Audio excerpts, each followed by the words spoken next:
Hello and welcome to the Reefer Madness Show. I'm your host, Mike Callahan, and thank you so much for joining us here today.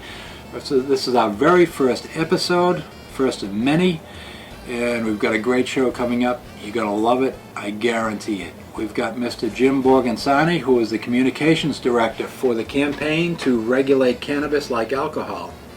We've also got his campaign manager, Attorney Will Luzier. And we've got pediatrician Dr. Eric Ruby. You may have seen him recently on the local television newscast as the only doctor in Massachusetts certified to recommend and treat patients under the age of 18 with medical cannabis.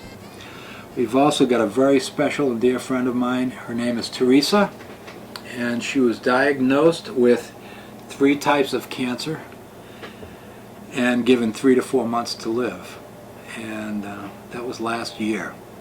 She's joining us here today and to share her story, and she credits the use of medical marijuana with her survival and ability to share her story with us today. So, in addition to interviews with the world's leading experts, we've got product reviews, cooking with cannabis, road trips for grow tips. We're going to be going to various legal grow rooms throughout the area. And for that, I'd like to give a very special thanks to the men from Maine and, of course, the women as well for inviting us into their homes, into their grow rooms, to share their knowledge with us all. If you've got something you'd like to share, please contact us at the website, thereefermadnessshow.com, or simply thereefershow.com. If you'd like to be a guest on an upcoming episode, we'd love to hear from you. This show is all about you, our viewers, and all those who can benefit from ending this prohibition on cannabis. It's only a matter of time before you or someone you know and love will need the benefits of medical marijuana. Nobody here is getting any younger. I know I'm not. No, I'm not. And also I'd like to say thank you so much to our sponsor, Starbucks Coffee. Not to be confused with Starbucks, because then they'd sue our butts off. 100% of the profits support animal welfare, environmental initiatives, human rights, and compassionate causes for all. So please support our sponsors, StarbucksCoffee.com. And thank you again. So now we're going back to the studio, and let's begin the show. Okay, we're back in the studio, and I'm going to ask my guests to please introduce themselves, their names, and what they do and why they're here. I'm Will Luzier. I'm the campaign manager for the campaign to regulate marijuana like alcohol, which is an initiative that will be on the ballot in November, and it will allow the voters of Massachusetts to end marijuana prohibition and establish a number of commercial entities that will pay taxes, create jobs, and drive down youth access and take the commerce away from gangs and cartels. Very good. Thank you, Will. Jim? Thanks, Mike. My name is Jim Borghensani. I'm Director of Communications for the campaign to regulate marijuana like alcohol. And very happy that you're having us on today to talk about what exists now. In society, the marijuana market, which is flourishing in Massachusetts now, and how our initiative plans to address that and really make it much more difficult for teens to get access to alcohol, to marijuana. So thank you very much. Oh, you're welcome. Dr. Ruby. My name is Eric Ruby. I'm a pediatrician in Taunton, Massachusetts. I've been in practice now for almost 39 years.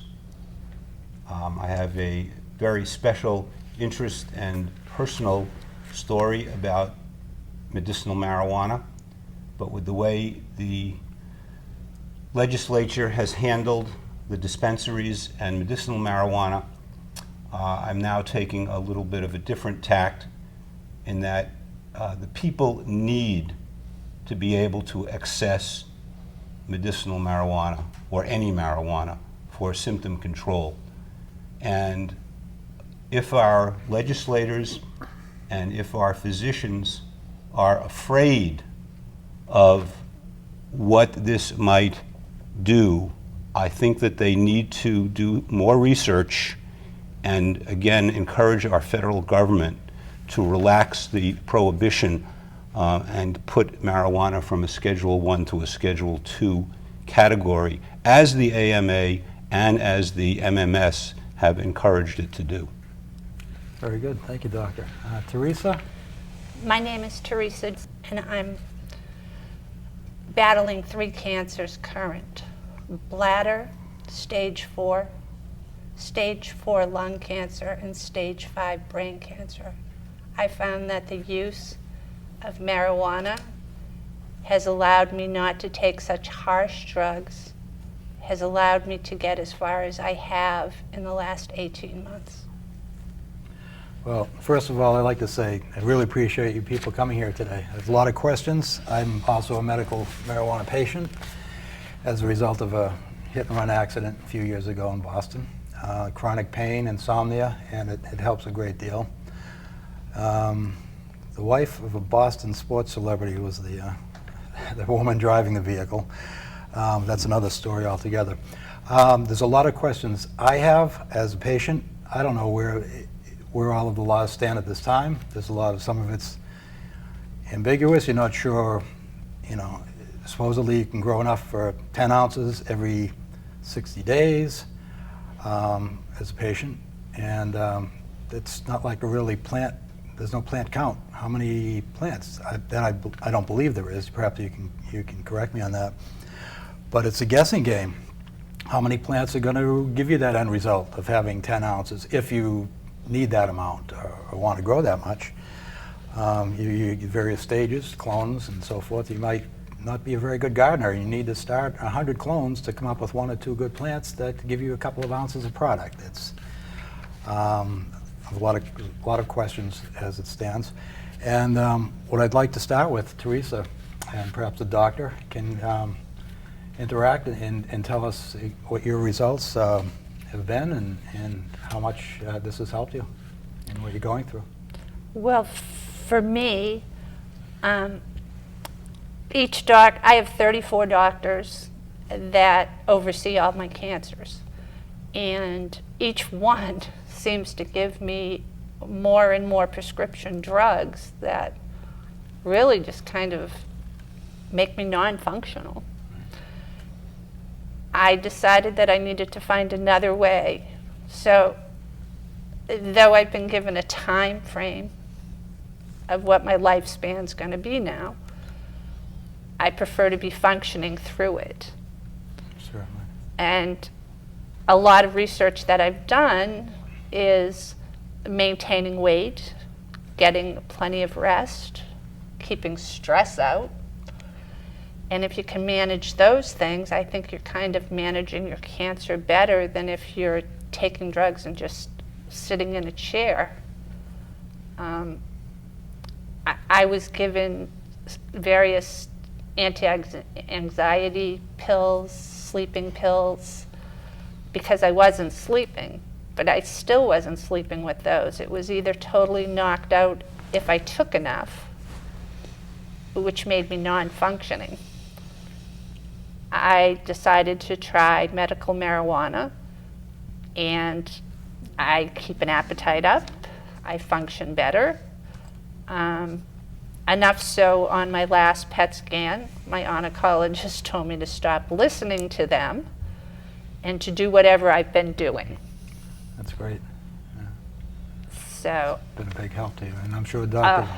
very much. Ruby probably sees this all too commonly. My personal story is that 16 years ago, my 25-year-old son was hit by a car, and he sustained a spinal cord injury. Spinal cord injured patients can sometimes develop neuropathic pain, something akin to when someone has an amputation and they get phantom pain. The body still thinks there's something there, but there's not. He had a similar experience in that he was given every type of opioid you could imagine. It made him significantly constipated, but changed his moods, made him very sleepy. He did become addicted, and he said he would not want to live this way for the rest of his life, and he was ready to commit suicide. He was with a friend of his who had Crohn's disease, and the two of them were sharing some time together, and as people in their 20s do, they were sharing some marijuana. And at the end of a couple of sessions, he said, the pain is going away. And he reduced his reliance on all of the narcotics and analgesics, and actually even was given anti-seizure medications at one time. And I said, you know, you're going to get arrested. They do not have good disability ramps in prisons in Massachusetts, and you're going to have a tough time with a wheelchair in jail. At that point, he moved to Colorado, and he was there for 3 years. And in that time, he was able to understand the dosaging of marijuana. See, people keep on thinking about the THC, the psychoactive part, and you're taking it to become high. They're not taking it to become high. When you have a disease, you increase the CBD portion, the cannabidiol, and the CBN. And the Mass Medical Society and all of the other scientists keep on saying, where's your evidence? What is your evidence? Why are you know, we don't have the studies, we don't have the studies. We don't have the studies because it's a class 1 and you can't, the researchers are afraid to do the research. But the fact of the matter is that marijuana, at least the CBD part, helps with so many different problems. And I will say that I'm treating seizures, but it's good for fibromyalgia, for nausea, for rheumatoid arthritis. There is a long list of diseases and symptoms that it is used for. There are 23 states in the District of Columbia that have listened to their patients in terms of what their problems are. And this next election, they're going to add probably another 7 states to it, and I think another 4 are looking to make it responsible adult usage. So the tipping point is coming, and there is a bill in Congress right now to reschedule marijuana to a class 2 so the research can be done, and to eliminate all of the criminal parts of it.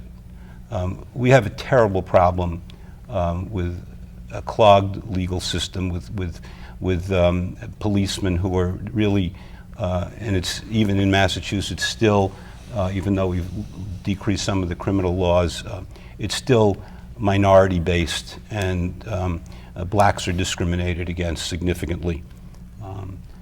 I do have data to support all these things I'm talking about. So the bottom line is that research needs to be done. And the very curious part of it is that they keep on saying, well, out in Colorado, the sky is falling. Well, the sky is not falling. I have talked to 2 physicians out there who are practicing, friends of mine. One's an ophthalmologist, another is a psychiatrist. And they say there's not a problem out here. The people who live there, I should say that Colorado actually is the 7th healthiest state in the United States when you look at 20 different parameters.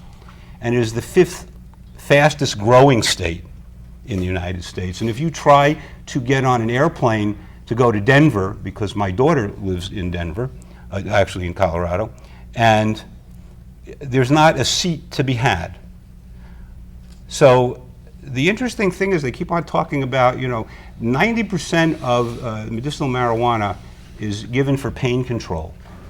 But we have an opioid epidemic, and 1,000 people a year are dying in Massachusetts because of an opioid epidemic. We have 6.5 million people. Yet in Colorado, there are 5.5 million people, and only 150 people are dying a year in Colorado.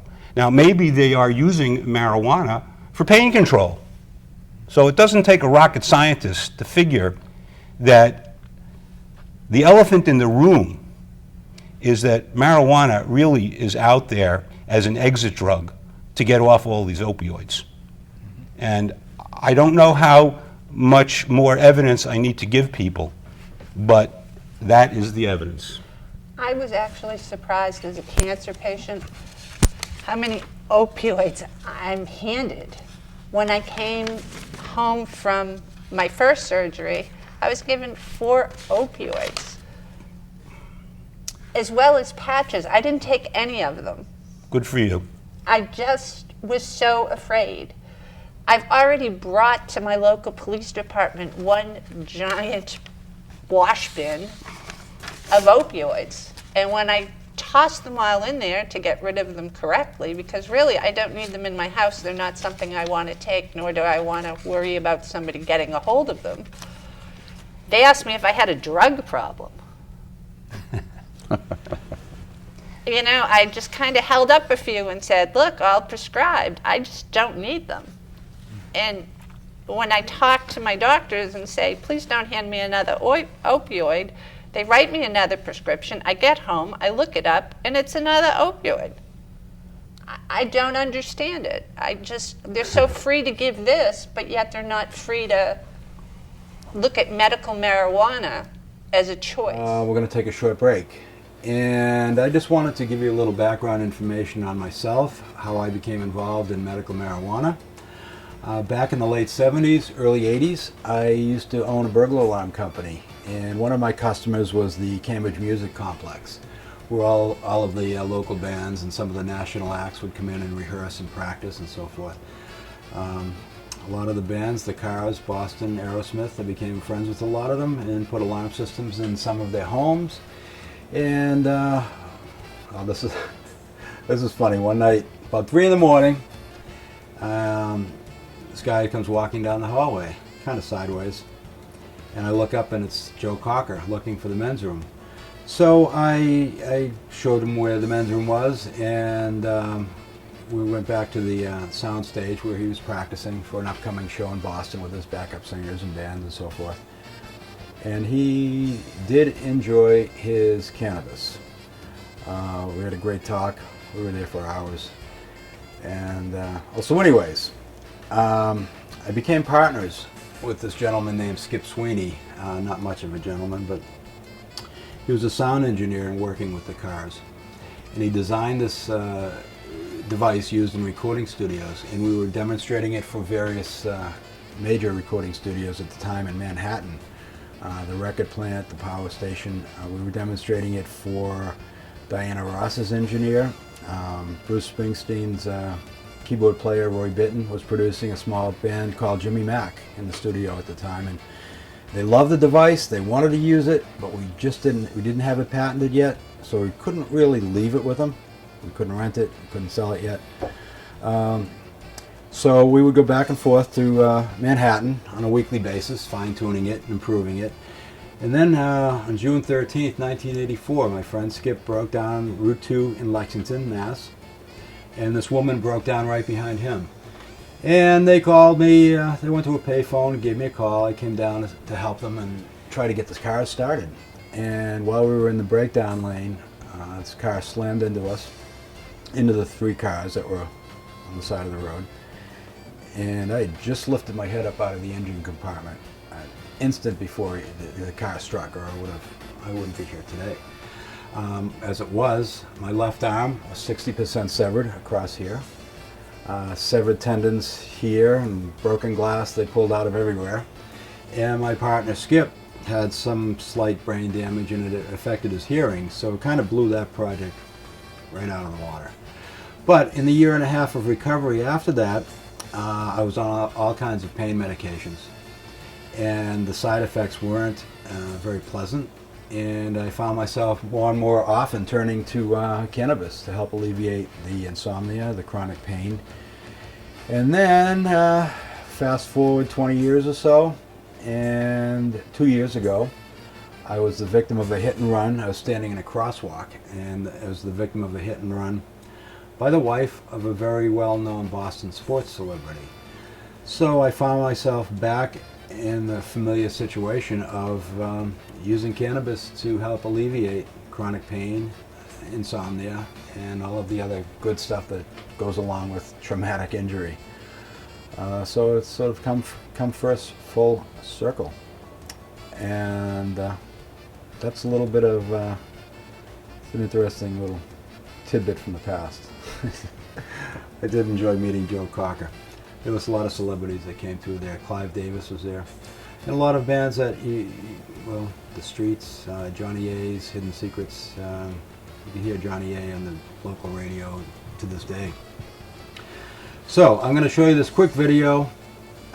Another passion of mine is animal welfare and trying to help alleviate the sufferings of innocent animals. Ralph Waldo Emerson once said, "To know that one life has breathed easier because you have lived, this is to have succeeded." That's a quote I like to live by.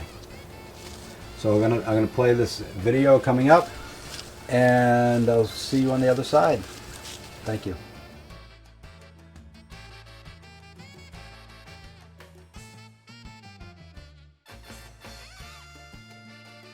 Most Chihuahuas have 4 legs.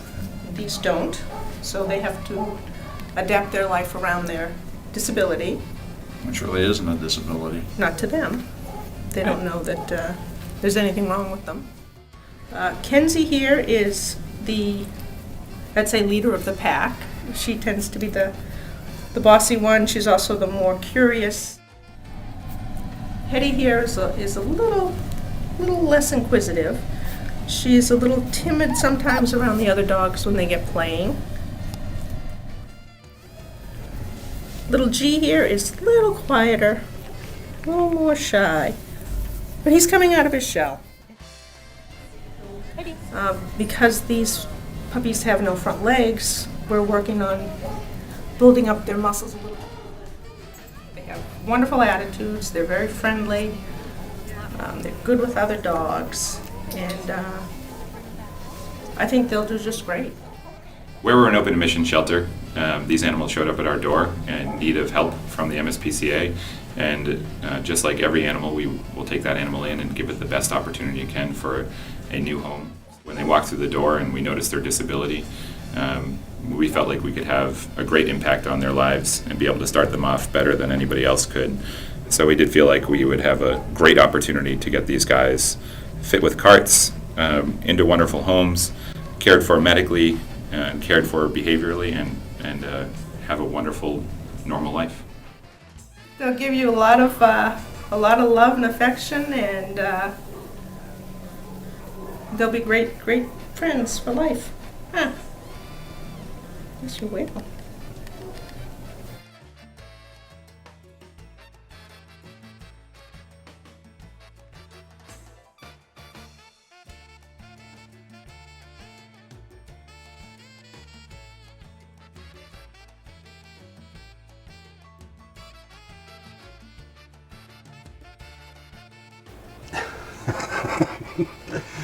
That was funny.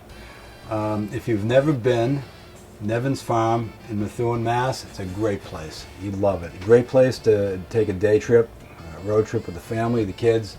They'd love it. You can bring your lunch, have a picnic, wander through the barns, pet the animals, go through the adoption center, buy t-shirts, products, all kinds of fun stuff. So if you have the chance, it's a great place to go, and maybe you'll find a new friend to bring home with you.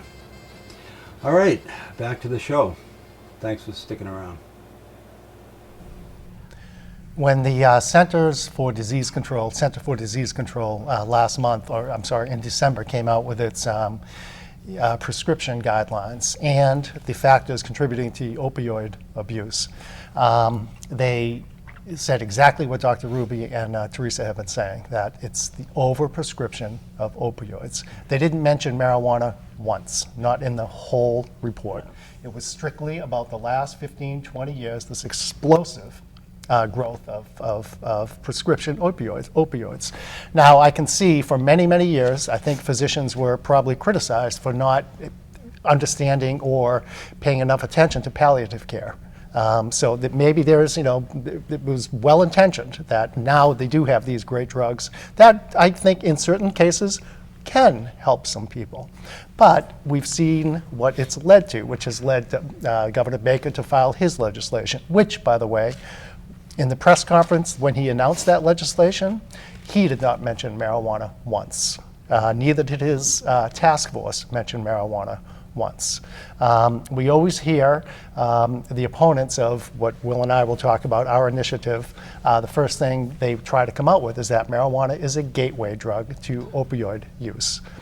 But when they're not asked that question, they never mention marijuana, like Governor Baker didn't, like Attorney General Maura Healey has a big page on her website, The Battle Against Drug Abuse, her prescription, if you will, to battle drug abuse.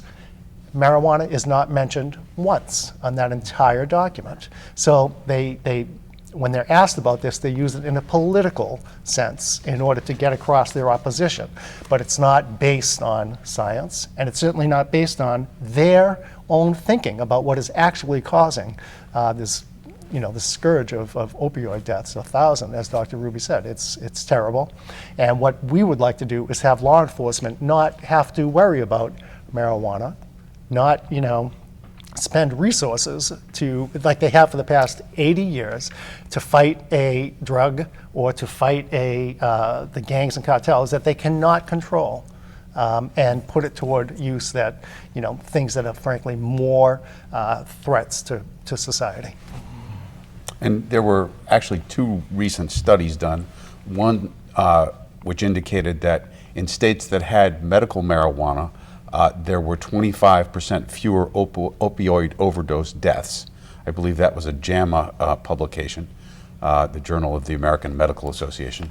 And there was another recent study done that said that allowing folks who are on opioid treatment access to marijuana makes their withdrawal that much easier, and they stay in treatment that much longer, as opposed to if they didn't have the opportunity to use marijuana. So I think Dr. Ruby is exactly right. It's an exit drug.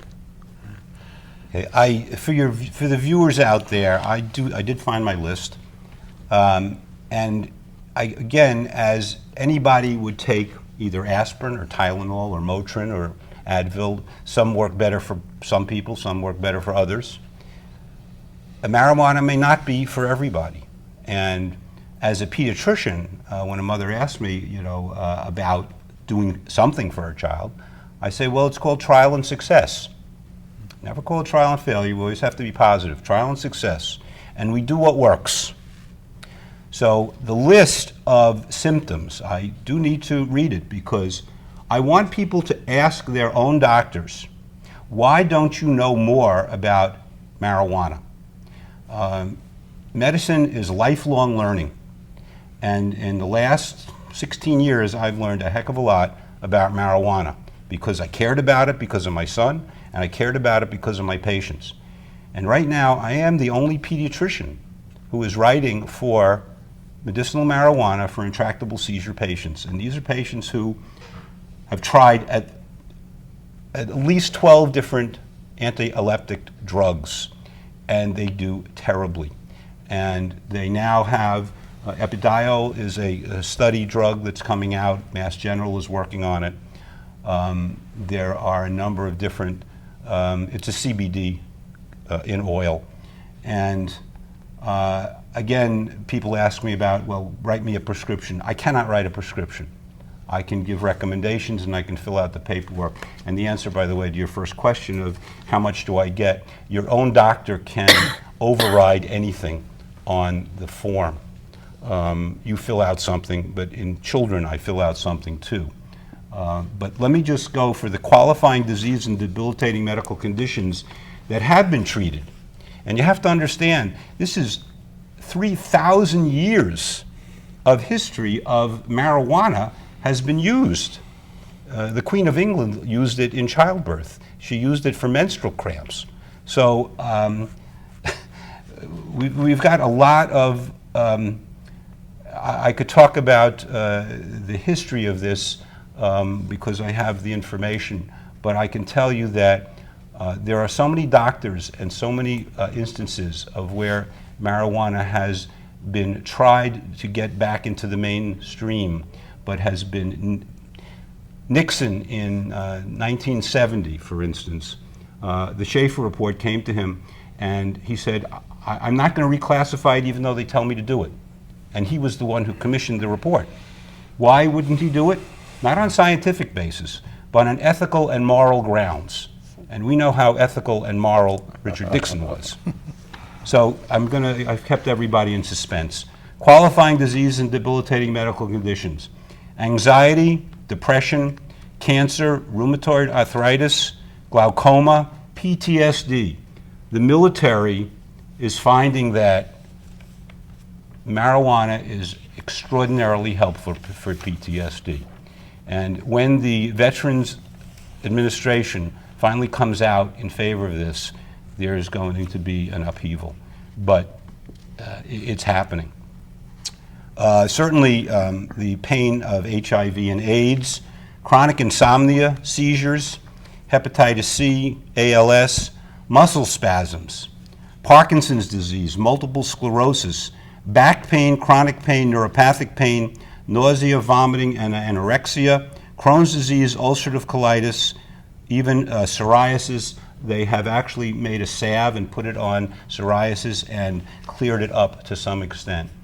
We're going to find out what works by crowdsourcing. Crowdsourcing is letting the population tell you. And what's going to happen is when this passes, because it's going to pass, it needs to pass, patients will be able to get it without the obstruction of our public health department. You realize we only have 121 physicians on the medicinal marijuana qualification board. In other words, there are 46,000 physicians in Massachusetts. We only got 121.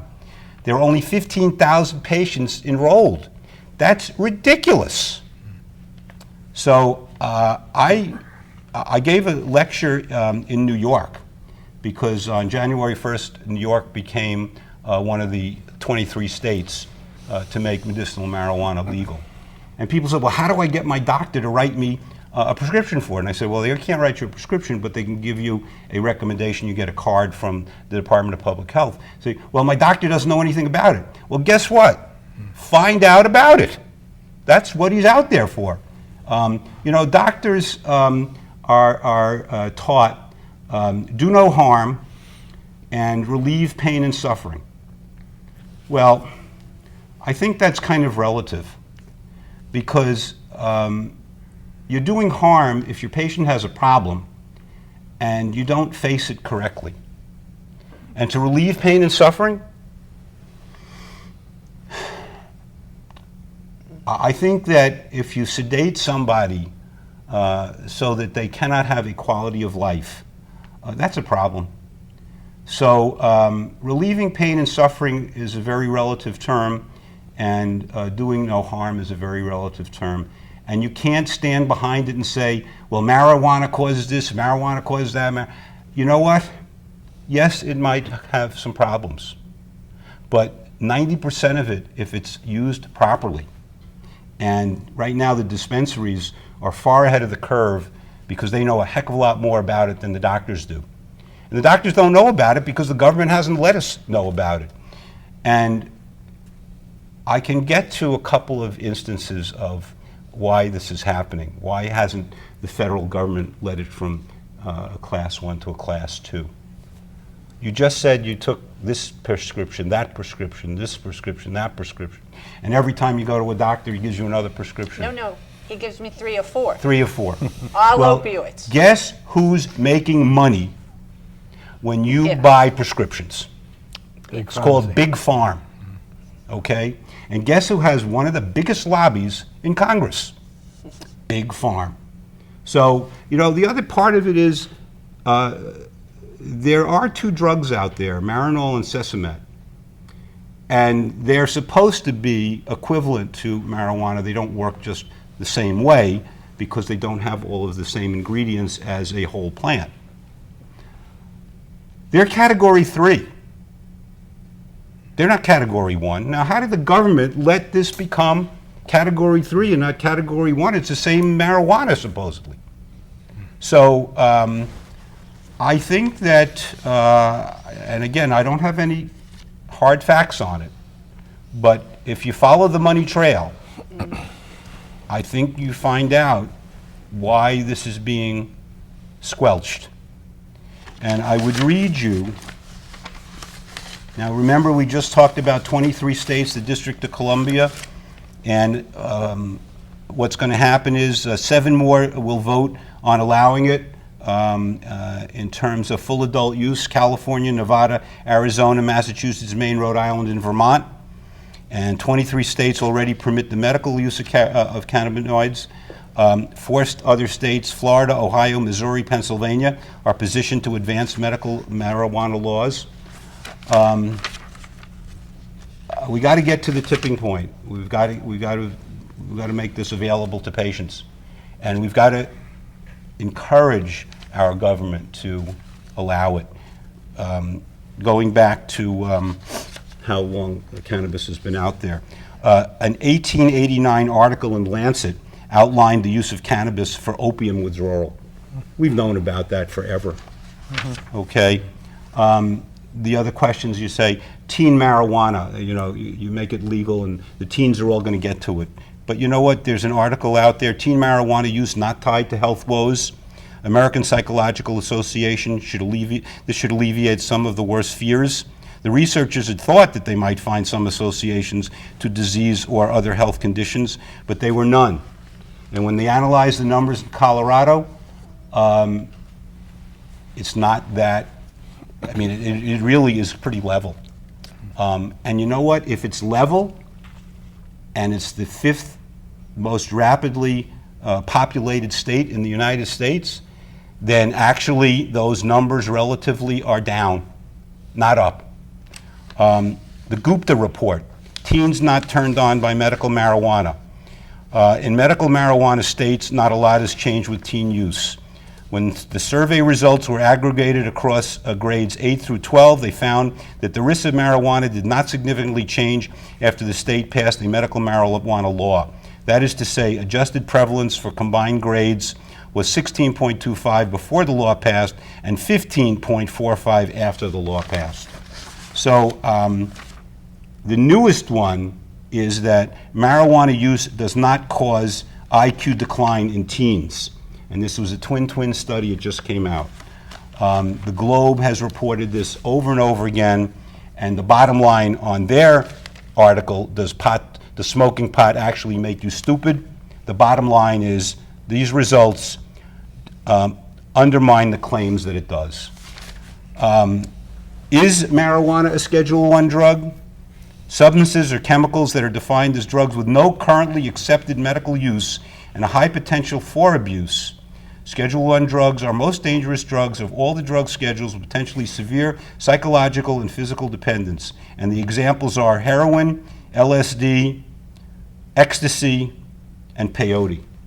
Now, I just read you a list of issues that are ameliorated by marijuana use. How can it still be in Schedule I? It is unconscionable. This is a government that is supposed to protect us. It is victimizing us. And I'm speechless for a moment. Speechless? Who can blame you, Doc? It just does not make any sense whatsoever. You know who else is apparently speechless? The opposition. I reached out to numerous medical associations.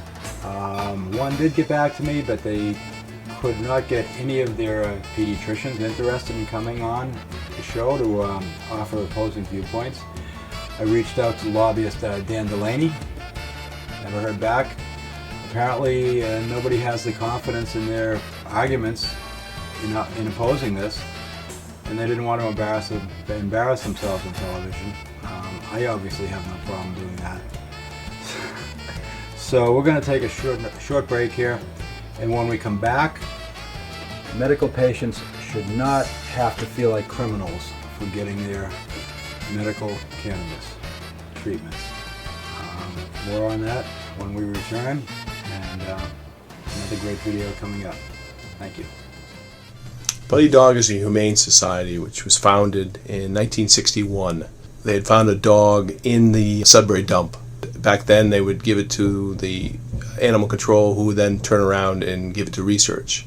A group of people got together and decided to open a shelter, and that's how Buddy Dog started. We get the animals from a couple of sources. We have a lot of local turn-ins from either animal control or people who, unfortunately, due to the economy, have lost their home and have to give up their pets. We also get some that we take up from the south that are quarantined for 48 hours, and then we will try to adopt them out.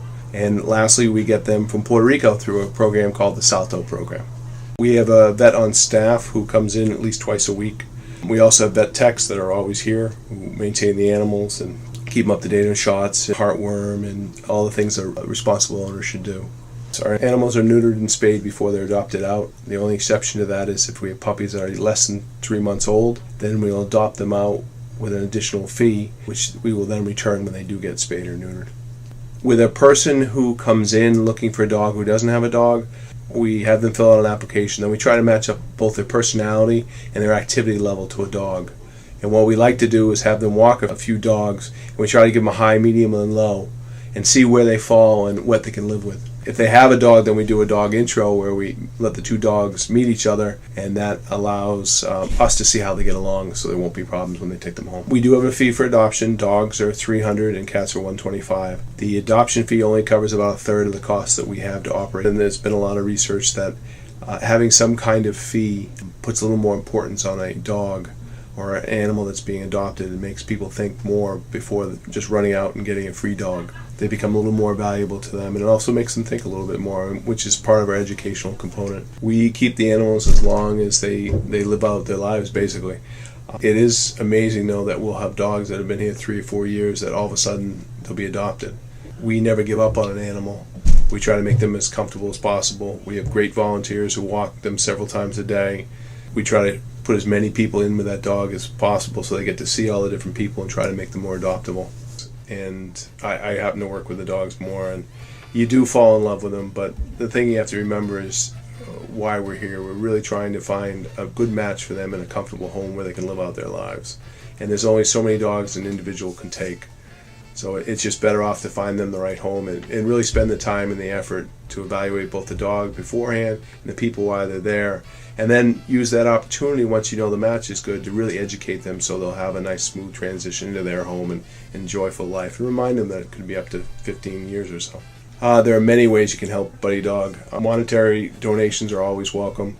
We have a great volunteer program if people want to get involved with that. We do need dog walkers and kennel help and all that kind of stuff. And we have a great training program, which we do, and I'm involved in that.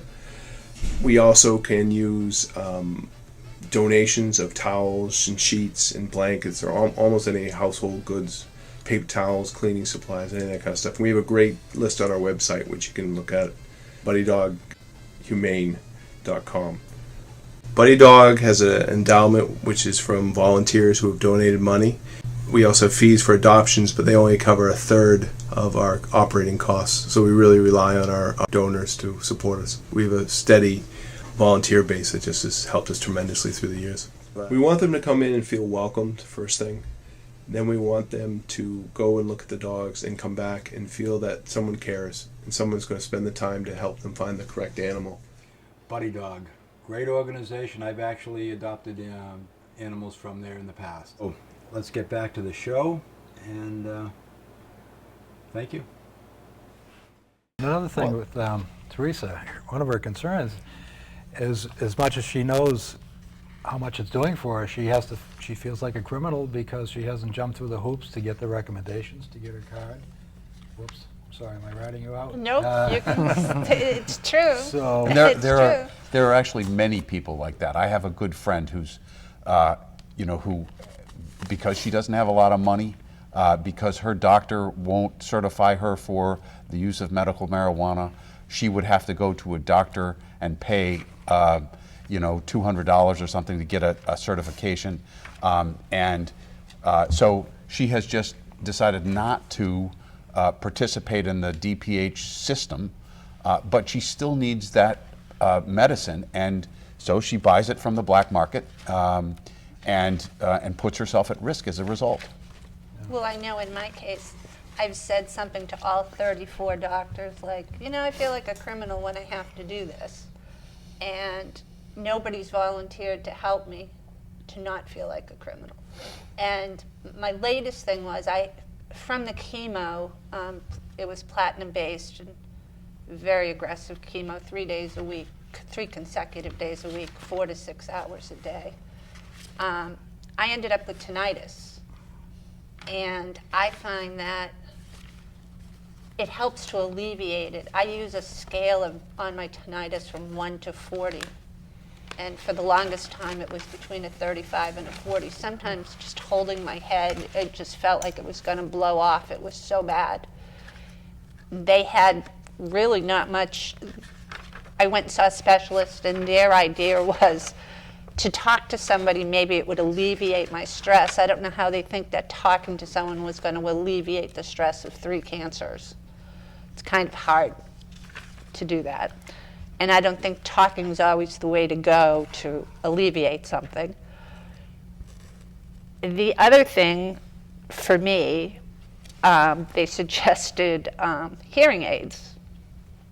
Well, my problem isn't that I can't hear other things around me. My problem is that the tinnitus is so loud at times, it drowns everything out. After having a hearing test, they said, other than the tinnitus, your hearing is perfect. We can't believe how good you hear. You hear little drips and stuff. To me, if I can calm down that tinnitus, which when it's that high on my scale, it actually makes me sick to my stomach, the noise. Makes me feel nauseous. So for some that may not know, the tinnitus is sort of sounds you have in your head. It's a ringing It's in sound, each or- ear. It's a loud squeal, and they're different.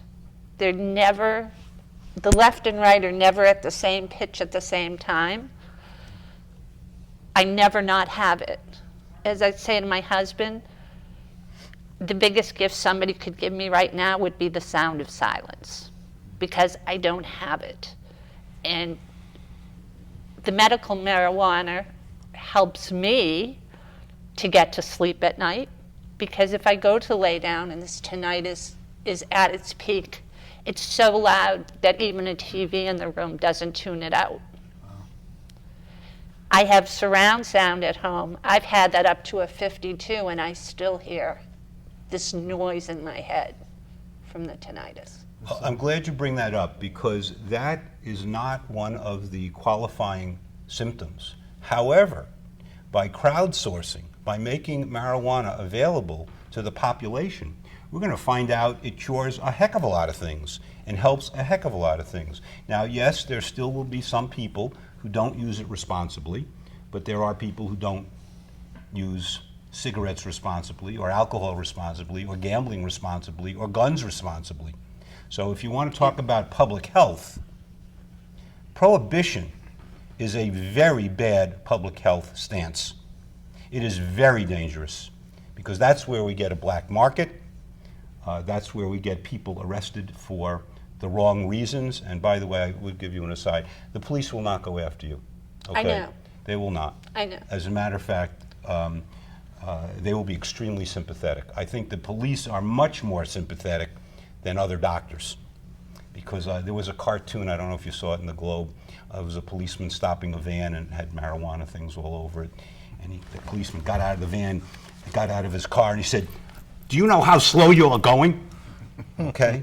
Because the police even say that they would rather deal with somebody who is high on marijuana than somebody who's drunk on alcohol.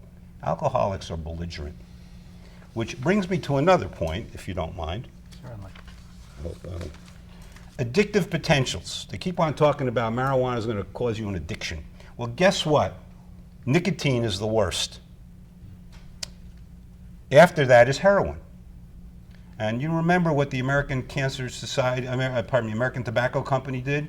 For 20 years after the Surgeon General's report in 1964, kept on saying, oh no, smoking doesn't cause lung cancer. Well, if you falsify your research, you're right, it doesn't cause lung cancer. But you talk to all the people who have lung cancer and they know it's from the pack a day. Alcohol. Oh my God. We have liquor stores on every corner in my town. That is a big problem. 15% of people who drink alcohol do become addicted and become alcoholics. That is a tremendous cost. We know alcohol causes cirrhosis. We know that nicotine is carcinogenic and causes lung cancer. Cocaine is 12%. Caffeine is higher than cannabis. Cannabis is down to 9%. And then my favorite, chocolate. I do tell you I am addicted to chocolate. I'm sorry. Me too. I can't help it, and I'll have to live with it. And a few of the pounds. But you know, you talk about addictions, and you talk about the government. Well, the government has said these are highly addictive prescription drugs: Vicodin, OxyContin, Demerol, Percocet, Darvocet, Ritalin, amphetamines. But they're out there, and they're Schedule II. And they're given so freely. And they're given so easily, okay? They are in Schedule II. Marijuana's in Schedule I. So, and prescription drugs that were pulled from the shelves: Vioxx, thalidomide, Rizulin, Duracet, Redux, Zelnorm, Seldane, Propulsid, Posicor, Bextra, Cylert, Biacol, and Palidone. You know, if the FDA does their trials and then they release something and it doesn't work, it gets pulled. And if I get time to talk, and I hope at the end, about my seizure patients, the issue is, if it doesn't work, then let's stop promoting it. But if it does work, let's promote it and let's get it out there. So at this point, we're going to be ending part one of our two-part very first episode. Thank you so much for joining us. I hope our guests have answered some of the questions you may have had about medical marijuana and cannabis in general. Our conversation continues in part two. In the next week or so, I should be finished with the editing and with many more answers to come to questions you may have. If you'd like more information about this industry, this is a great show. Coming up, April 23rd and 24th is the 2016 New England Cannabis Convention. I'll be there. A lot of my friends will be there. It's unbelievable. If you've never been to this event, you've got to make it. You've got to make it. There's over 80 experts, industry experts, sharing their expertise and knowledge with you. Also, there's over 100 exhibitors displaying everything you could possibly imagine. Pipes, vaporizers, you name it, you can find it there. It was amazing to meet with so many people in this industry. Behind me is some video footage that I had taken back in 2014, the very first convention at the Park Plaza Castle in Boston. Some topics include medical marijuana as a medicine, what makes it a medicine, what exactly does it treat and how. Hear from doctors and patients that are creating positive changes every day. Dosing, there's so many variables involved. Potency and method of ingestion are just a few of the variables. And I touch on this subject in my cooking demonstration of making pot brownies and pot cookies. And they were pretty good. So, live demos presented by the New England Grassroots Institute. Super cropping for greater plant production. Learn the basics from the best and get the best out of your grow if you're growing by creating multiple bud sites and top colas.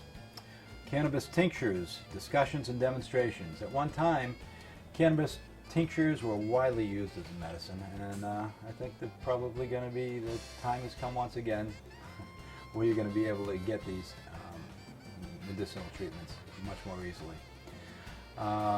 Full extract cannabis oil, how it's made and its medical applications. Cloning techniques for preserving genetics. Once you find your perfect medicine, different strains have different effects. And once you find what works best for you, and you do happen to be growing your own plants, you can just recreate, clone, and just recreate the exact same medicine and time after time that best treats you and your symptoms. Preparing for a career in the cannabis industry and the best opportunities available. It's actually it's the fastest growing business in the country today. Cannabis and cannabis related products. Food and drink developments, edibles, another subject they have there. Pesticides and cannabis testing, which is very important, especially if you're a patient with a diminished immune system. You don't want to be ingesting medical marijuana that may be contaminated with pesticides, molds. It can do more harm than good if it's not carefully tested and regulated. Growing your own plants as a patient. If you've ever considered doing this, it's not that hard. There's a lot of tips and grow room tips. And, anything you ever wanted to know about cannabis, you can find at this convention. It really is. You're going to meet a lot of great people. You're going to have a lot of fun. There's a lot of people there. You walk around and they give you ideas you didn't even know you existed. I can't say enough about this thing. It's crazy. It's wild. Good time. Live demos, trimming techniques and tips for the trade. Super soils and mixes for optimum yield and minimal risk in your grow operations. Nutrient soils, growing aids. What else? Attorney Robert Karp, a Harvard-trained government scientist and an attorney that specializes with marijuana dispensary laws, dispensary applications, and compliance issues. Robert, I've been in touch with repeatedly. He's coming on to our show in the next few weeks. Great guy. You'll love hearing from him. He's also the author of the Marijuana Business Operations Guide, a 340-page blueprint for creating a winning application and business plan with operations, security, inventory control, and design manuals for the cannabis industry. For more information on how you can make a difference, check out our website. And you definitely want to go to this convention. The 23rd and 24th of April, 2016. You will love it, and you have a great time. Make a whole weekend of it. 2 separate days, a number of different experts and guests speaking on each day. So I guess that's it for now. I'd like to end this episode with a moment of nature with my little dog Charlie. So I'll see you next time on the Reefer Madness Show. Till then, I'm your host, Mike Callahan, and thank you so much for joining me.